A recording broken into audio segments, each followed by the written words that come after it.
Welcome to the Thriving Christian Artist, the podcast where we hope you connect with God to bust through the roadblocks that have held you back for years, create the work you love, and really live the life you know God created you to live as an artist in His kingdom. I'm Matt Tommy, your host. Let's get started. Well, hey, my friend, I'm so glad that you're with me here on the Thriving Christian Artist podcast.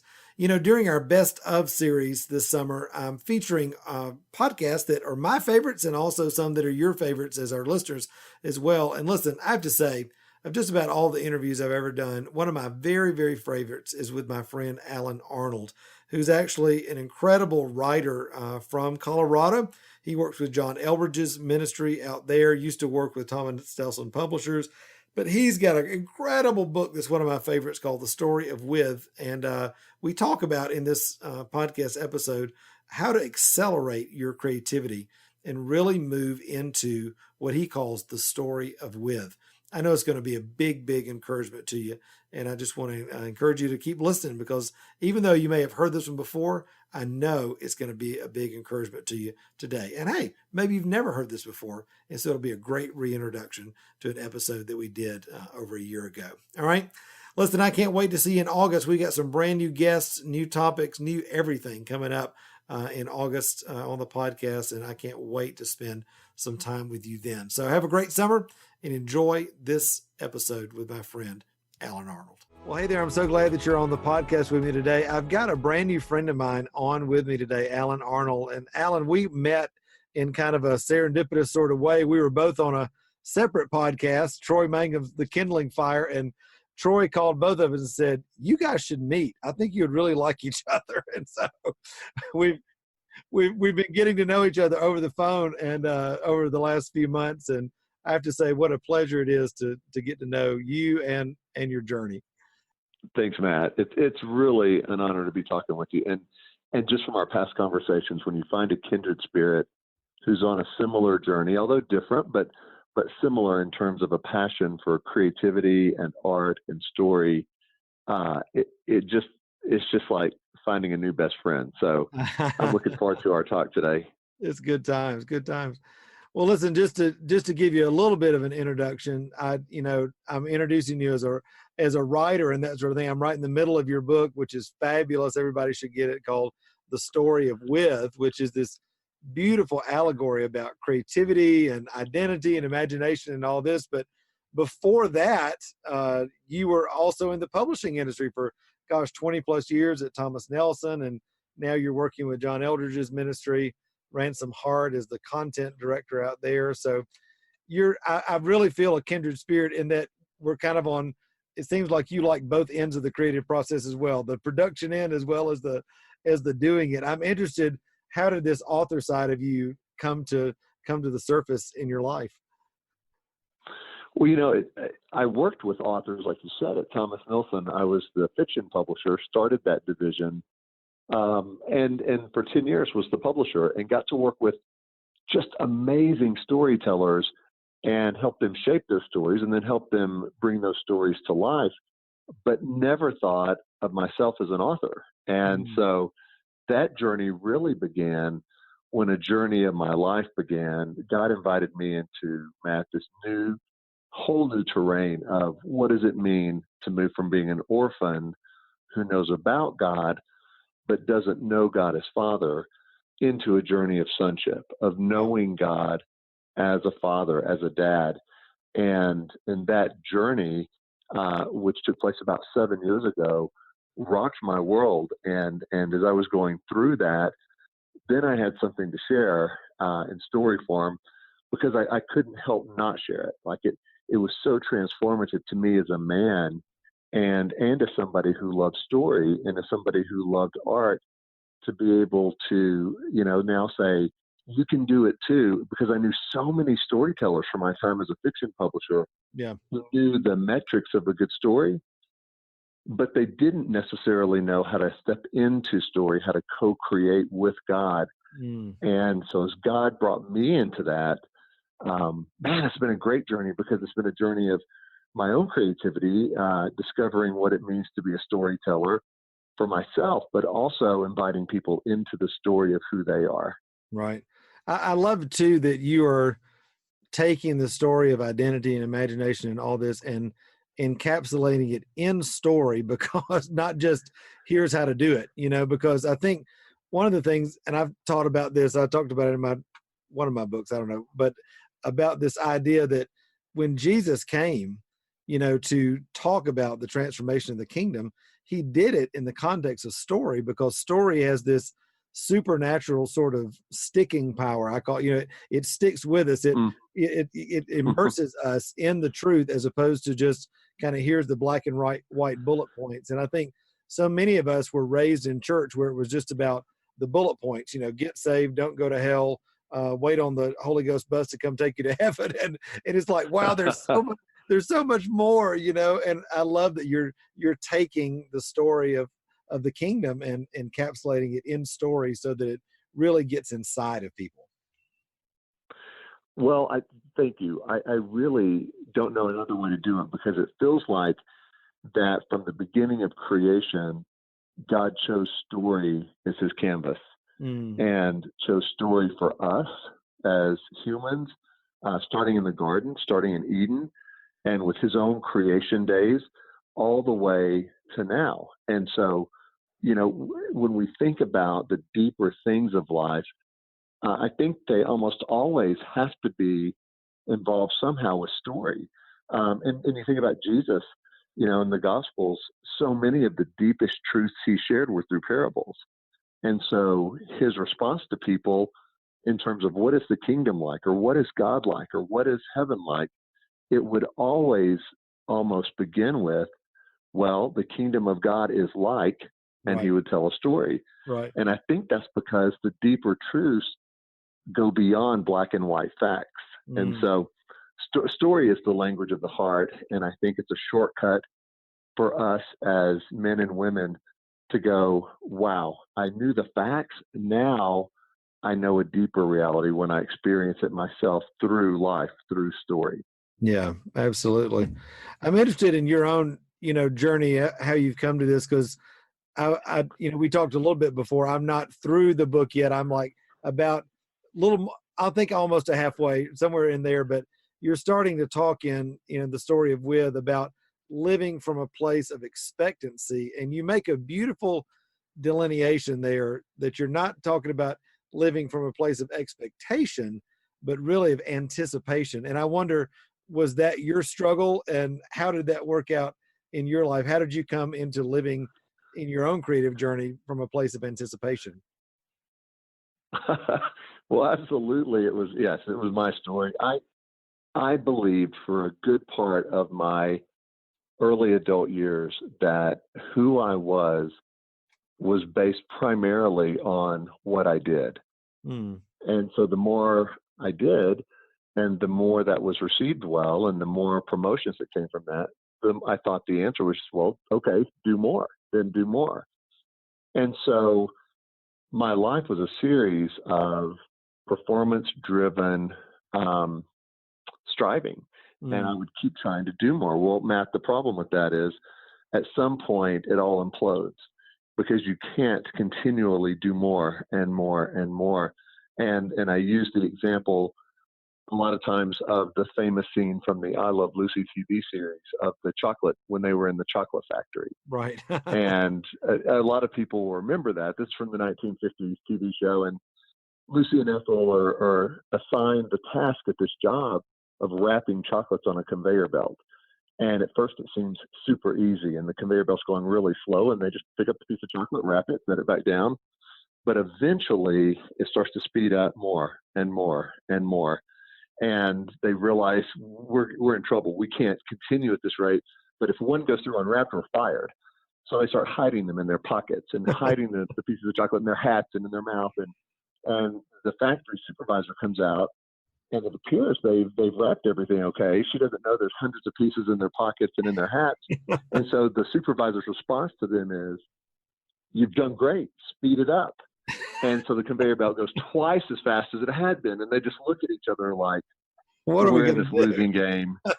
Right. And that's, I think, most of our life is when we are in this productivity driven state of life. And that's what gives us our identity. The only way to sustain it is to keep running faster and faster and faster. And so I got to a point where I just said, I can't do this anymore. This is not life. And that's when I realized, boy, I've been living more for my expectations in everything I did. I had these expectations of this is how life should work. So this is what a successful job looks like. This is what a successful marriage looks like. This is what a successful fathering technique looks like. And the problem is, it became the striving toward do more, check it off the box, keep doing more. And it was not life-giving.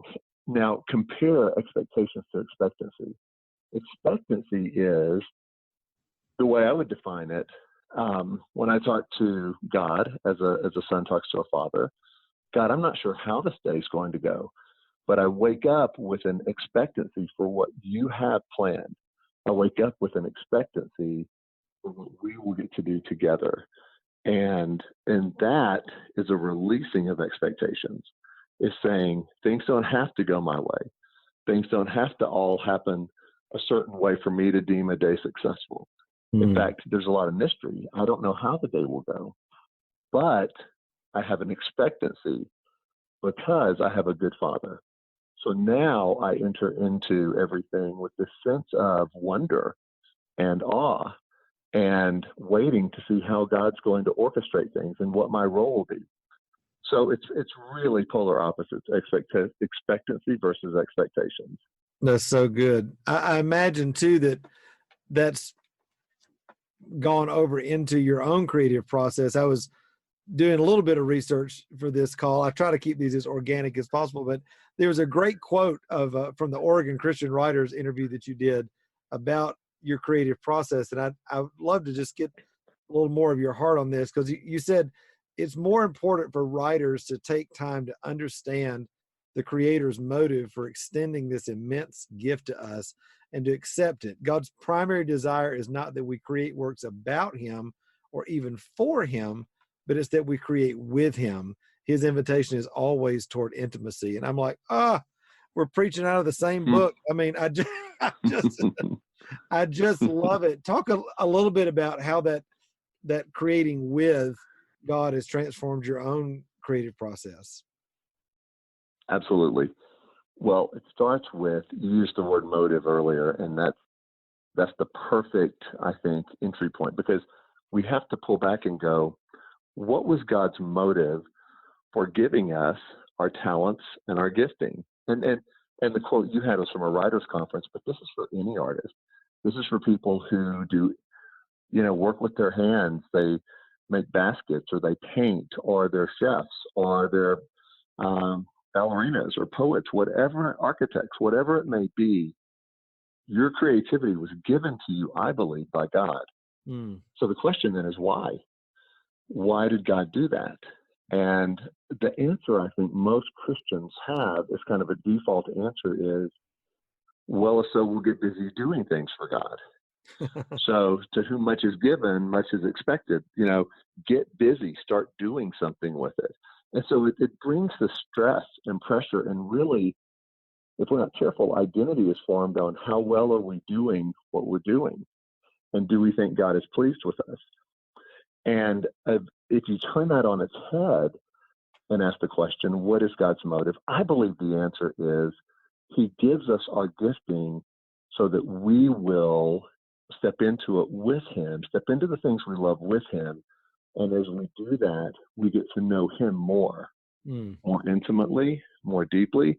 And so as a father would teach a young daughter to dance, or as a father would teach a young son to toss a ball, or whatever it may be, the father is doing that. If the father has a good heart, not so that daughter or son will become a professional, whatever it is, professional ball player, professional dancer. The father's doing it because it's an act of intimacy. Let's dance together. Let's toss the ball back and forth. And as we do, let's get to know each other better.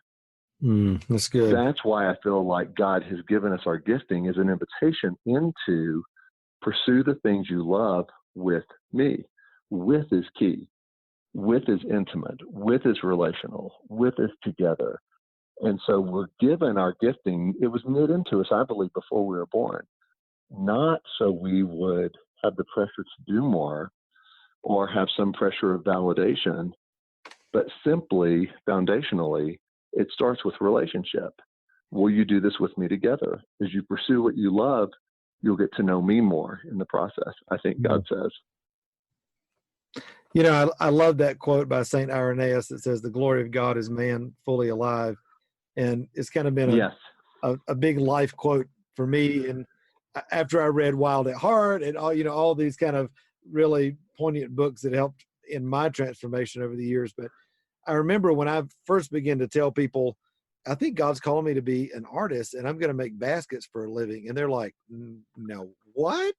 And, and then the immediate question from all the church people was like, well, now, is it Christian baskets, or are you using this for evangelism? Or, you know, and I'm like, I didn't even know baskets could be saved. So I'm like, I don't even know that that's a thing. But I really have come to believe that God cares more that I create than what I create. That it is echoing what you're saying. It is that just being with him in the studio, that I'm doing the thing that he designed me to do. That is enough.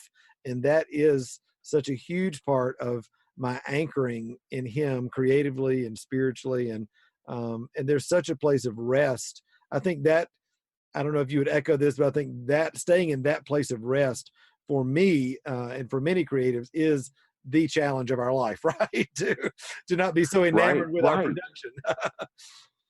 Well, it's the biggest challenge, and yet it's the most freeing thing when we start to do it, because you can't have your best creative work when you're tense or when you're I don't believe, or when you're wondering if you're going to get to the finish line or not, and what people will say, and the reaction of the world. Like, tension of that kind does not create the best creatives. I think the best creative place we can be in comes from a place of freedom, where we get to go on the playground with God, the studio, whatever it may be, wherever our creative place is. We get to go there with God, and we get to create. And that, if that's all that happens, that alone is enough. Now, there hopefully will be ripple effects into the world. People will want to buy or want to engage or interact with what we've created. That's a beautiful thing when that happens, but that's not the foundation. And if we have the foundation right, here's the cool part. People oftentimes create in the pursuit of success. But when you start with the foundation of co-creating with God, that is success. Yeah. The success of it is I'm creating with God. Well, from that point, now you're creating from a place of success. That's right. So you're not chasing it anymore. And that's where I think the best freedom comes in. What we think of, our imagination is freed up. The pressure is off, because all of a sudden we already have success. Now we just get to have fun. Well, hey there, it's Matt. And you know, one of the things that I found over the years in working with artists is that real lasting change in our life happens best in the context of supportive Christian community. And that's why I wanted to take this opportunity just to take a second and invite you to be a part of my online community called the Thriving Christian Artists Facebook group. Listen, this group is absolutely free, and over the years has actually grown to thousands and thousands of artists in just about every creative medium from countries all over the world. You know, the cool thing is that it's become a real place of encouragement and life for artists, just like you and me, who want to share their work, share their life, connect with other artists, and really pursue everything God has for us as artists in his kingdom. Now, listen, to join, all you have to do is just click the link in the show notes here and answer a couple of questions just to let us know that you're a real person, and bam, you're in, okay? So, listen, I can't wait to connect with you inside of my Thriving Christian Artists Facebook group. Do it now, and we'll see you there very soon. All right, bye. Absolutely. I think you start to see that the fruit of our life is up to him, right? I mean, we're to be faithful with little, and he brings us into being ruler over much. We're fruitful with what's in our hand, and then he brings multiplication. And so it takes the pressure off, which is just huge. So, you know, one of the things. Go ahead. Well, I was just going to say to that, you know, we really were never meant to dream alone. Right. And when we do that, we make wings. I think our dreams have wings that are just way too small for the places God longs to take us. Like, we need to have the kind of dreams that are absolutely impossible for us to do on our own. And those are the kind of dreams, I think, then that God comes alongside us and says, now we're dreaming together. Now you're stepping into the impossible with me. And with me, nothing is impossible, but we're stepping into it. It's like Jeremiah 33:3, he will show us great and wondrous things that are beyond our own mind's capability. In other words, when we step into something with God, we can see things and think things that we never could have without him. But it starts with the journey of togetherness, of with. If we want to see and think and do the impossible, well, let's start with God, knowing he's the ultimate creator. And then, boy, our dreams have really big wings. That's right.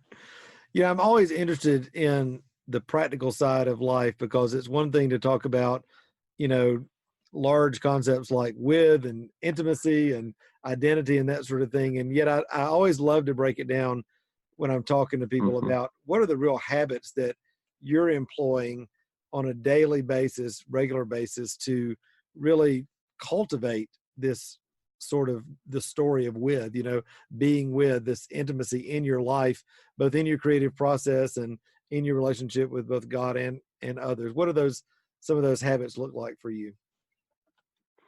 It's a great question, Matt. Well, and you're right, because if it doesn't come down to the practical, then it's a great thought that's hard to ever make happen. Right. But for me, where it would start as a creative person and somebody who loves story and art, it really is to start with this from the minute I wake up, with giving God my heart and my day. And so before I get out of bed, before I reach for the iPhone, before my busyness kicks in, what I've learned to do is this practice of just, okay, Father, I give you this day. I give you every aspect. And so I'm going into whatever I do with him in an active, intimate way. So that's the beginning. And then what's beautiful about that is when I sit down, I'm a writer. And so when I sit down to write, well, I sit down not in my own sense of I'm going to, for instance, with writers, a huge trap I think is I'm going to write 5,000 words today, right, or 10,000 words, or whatever the word count is. And I think I really disrupt a lot of writers, because I tell them you need to count less and create more, because counting words is not a measurement of creativity or of intimacy with God. And so this next step is releasing formula and techniques and the way it happened last time, even, because God is a God who rarely does repeat performances with us in the same way. Exactly. And so the biggest trap is, well, last project I worked on, it happened this way. Now I've got the formula. And I believe God hates formula. And because he always wants us to be expectant on him, step into the new with him, the not yet, the unknown. And so the next step for me is releasing any expectation for how I think things should go.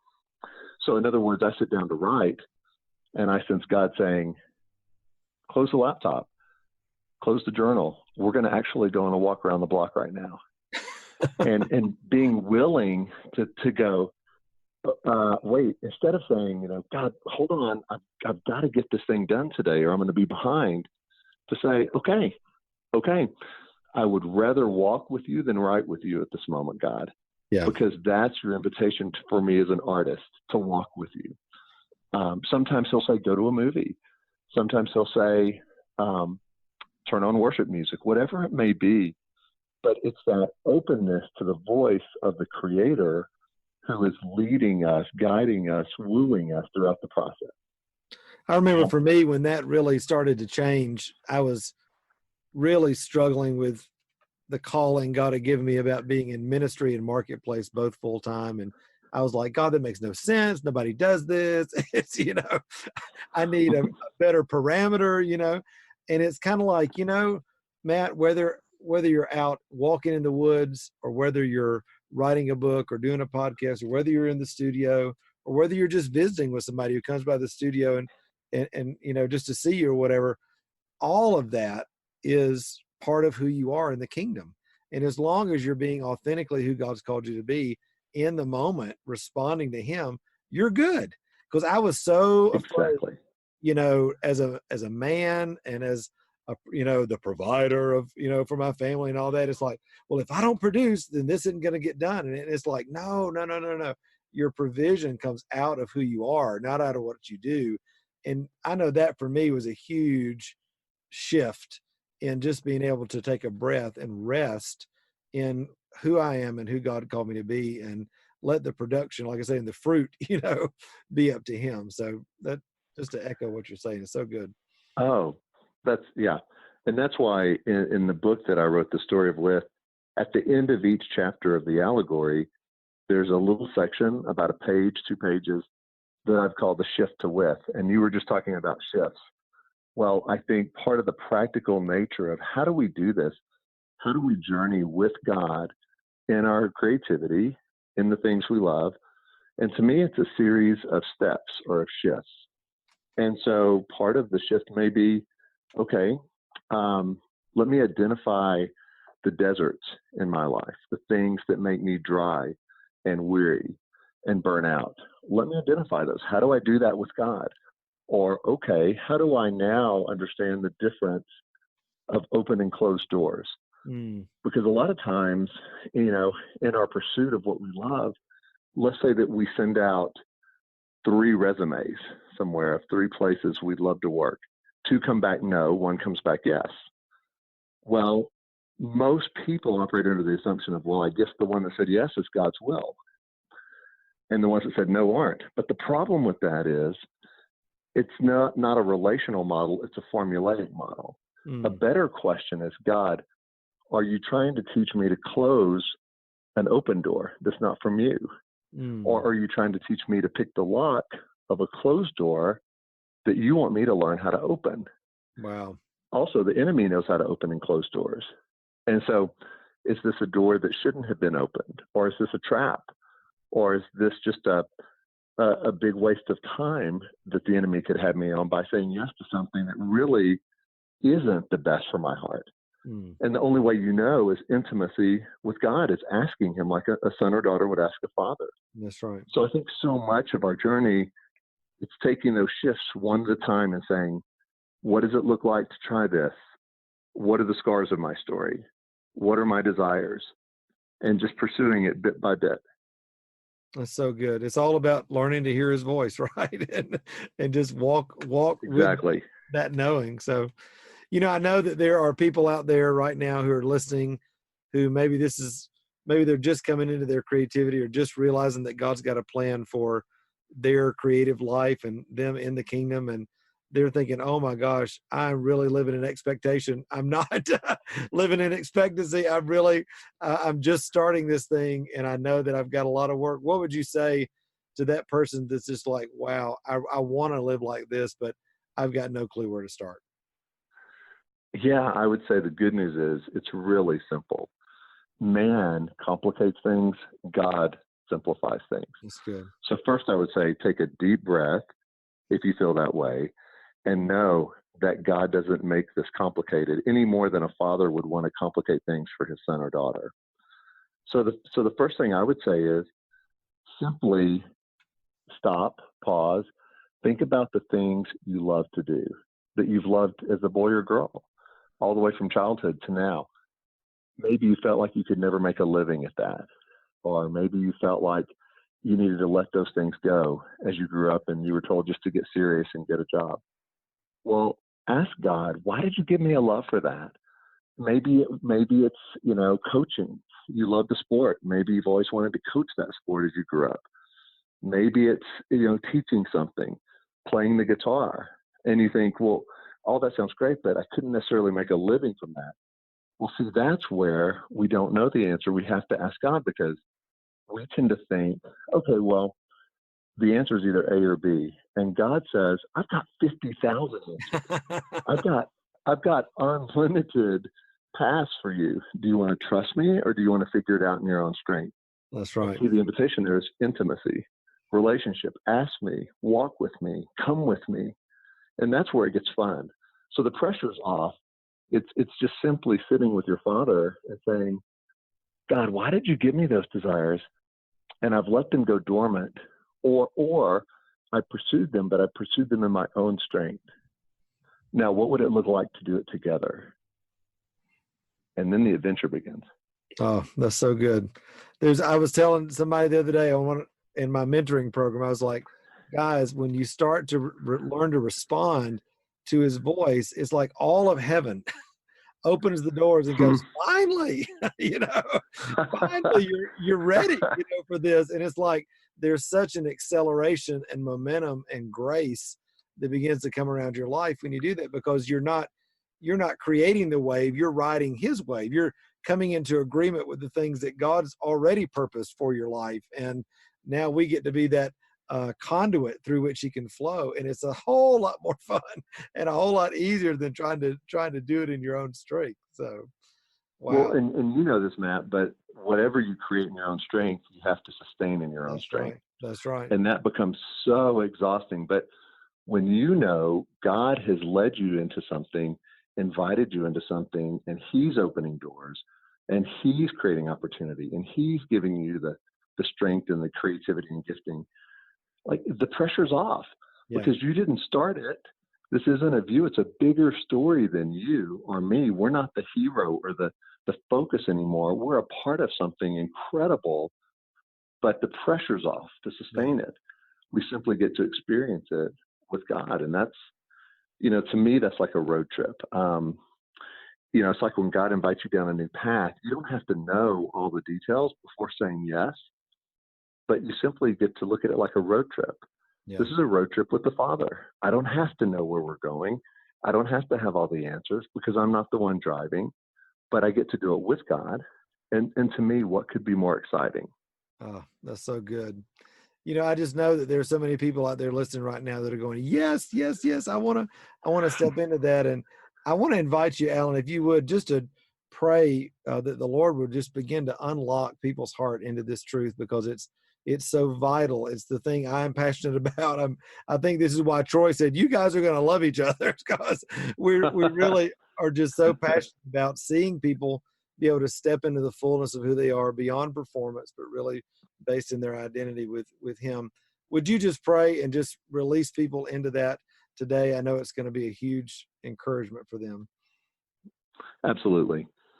So I would just ask everybody listening to know I'm praying for you specifically right now, not for some large group, but for you. And so just get to a place where you can close your eyes, or if you're driving, just listen, but know it's for you. And I pray, Father, that this person, this son or daughter of yours, has an awakening of the heart, that this conversation has stirred something in them, something that's starting to awaken and say, I want that, or I've been waiting for this, or wow, this is a possibility.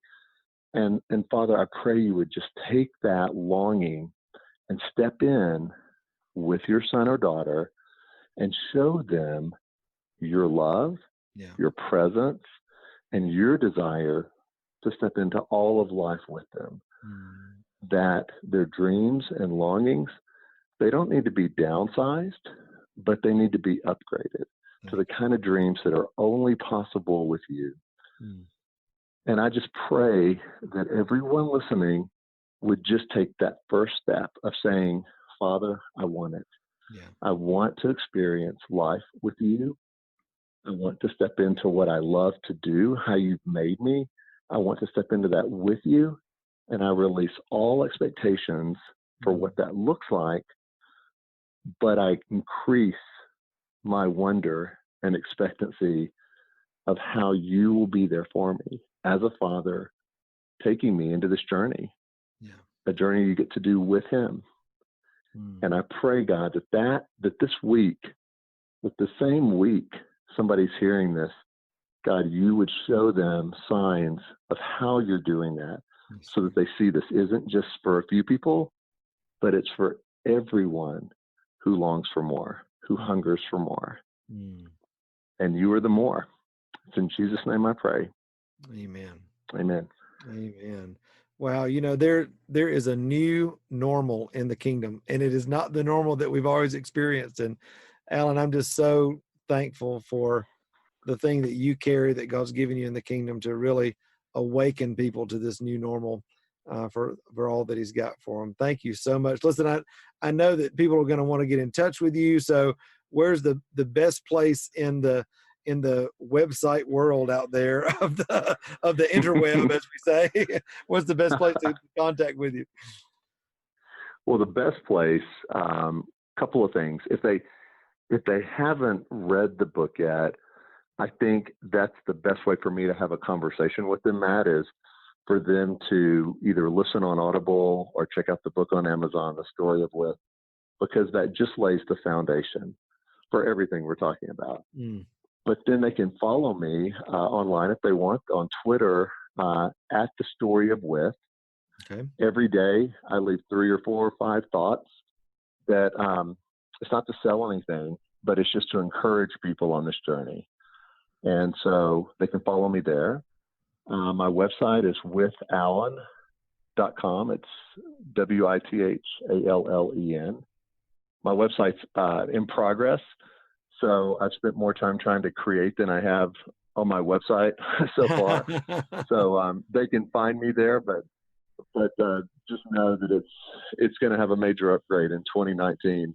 Awesome. But yeah, I'd love to talk to people. One of the things I do, Matt, is I do, coaching and mentoring to artists and storytellers, and mainly though, just want to encourage people, like, in this journey, you're not alone.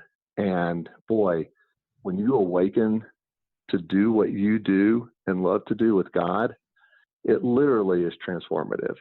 Like, there's an eternal spark to your art and to your heart at that time. Mm. And so that's my desire for everybody listening, is try it, step into it, see what happens when you dive in. And it's transformative. Like, as you know, once you do that, you're never the same. That's right. You can't go back.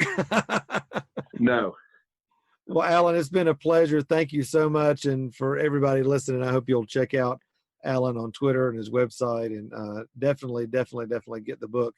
It's sitting on my bedside table right now, and I'm going to keep devouring it as I am every night. So, Alan, again, thanks so much for being on. Thanks, Matt. I've enjoyed it. Well, hey there, my friend. Real quick before you go, I wanted to invite you to a special one-day online interactive workshop that I'm doing called JumpstART. I want to call it like Jumpstart Your Art, like Jumpstart Your Art, and like do a theme song and all that. But I'm not doing that. I'm like holding myself back. But it's going to be awesome. If you are ready to start or grow your existing art business, or just start an art business from the ground up, and you don't know where to start, if you're tired of spinning your wheels and just want somebody like me who's been there and built a really thriving art business over the years to guide you through that process. And if you just need to know, like, Matt, there's so many things to do when you're starting an art business, when you're trying to get started as an artist, what are the things to focus on? Listen, this Jumpstart workshop is going to absolutely be for you. All right. You can click the link that's right here in the show notes to register. There's 2 opportunities to register. One is $99 for the whole day, get you all the teaching from 11 a.m. to 6 p.m. Friday, August the 14th. There's also an upgrade option for a total of $149 that allows you to do the workshop, plus get all the video recordings and a special interactive Zoom Q&A with me and with some other selected participants. That's going to be a really, really great thing that happens after the workshop that evening, and that may be a great option for you as well.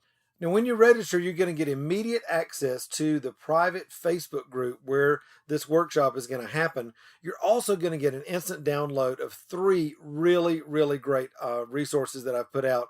2 of them have never been released before. The first one is called My Thriving Christian Artist Success Blueprint. It walks you through the 7 big things that every artist needs to be focusing on if they want to move from struggling to thriving in their life in an easy to follow blueprint.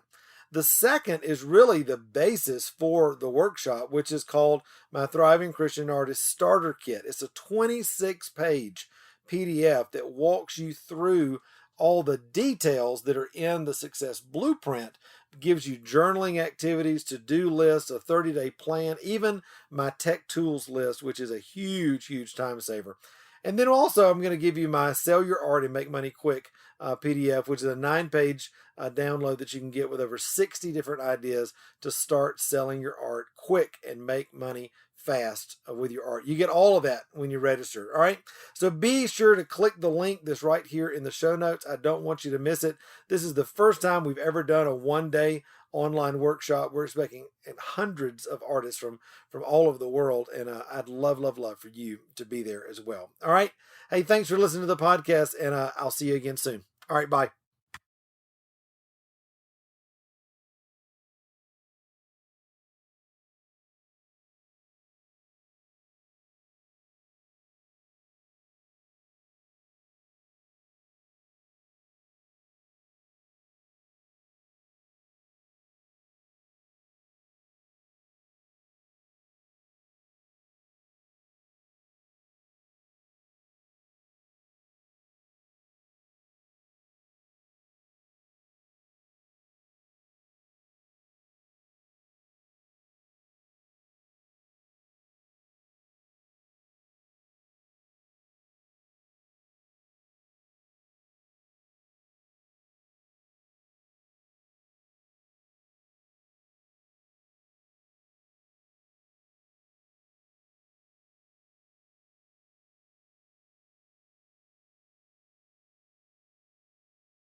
Hey, thanks so much for spending a few minutes with me today on the podcast. Listen, I hope it's been a huge encouragement to you on your journey as an artist. Hey, also, before you leave, make sure to hit the subscribe button so you don't miss any of the other episodes of the Thriving Christian Artist podcast. And also, be sure to connect with me on Facebook, Instagram, or at my website, which is matttommeymentoring.com. Until next time, remember, you were created to thrive. Bye-bye.